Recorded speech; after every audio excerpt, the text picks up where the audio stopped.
The types of violence and cycle of abuse. There are different types of conjugal violence. Physical. Examples of physical abuse are pushing, slapping, hair pulling, and even spitting. Verbal and emotional is when someone insults you, frightens you, orders you around, or threatens you.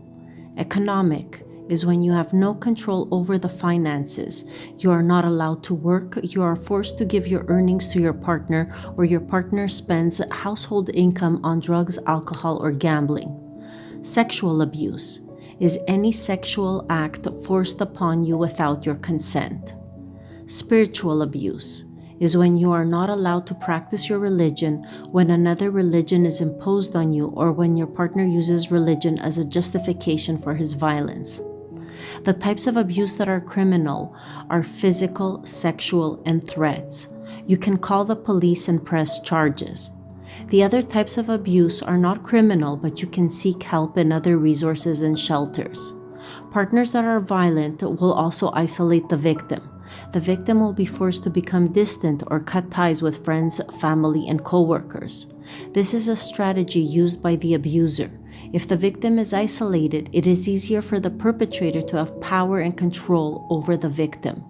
Power and control are at the center of conjugal violence. The perpetrator will use a type of violence to have power and control over the victim. The cycle of violence. The cycle has 4 phases. The tension-building phase. The victim senses tension and tries to do everything to keep things calm. It is described as walking on eggshells. The explosion phase.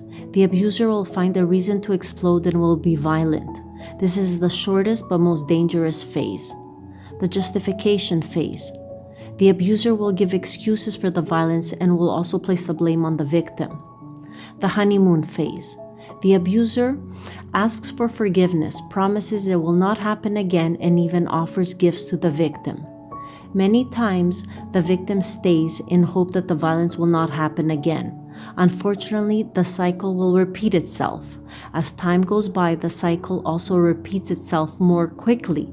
The justification and honeymoon phase disappear and the level of danger increases. Please do not be afraid to ask for help or call the police if you are in danger. There are many resources that can help.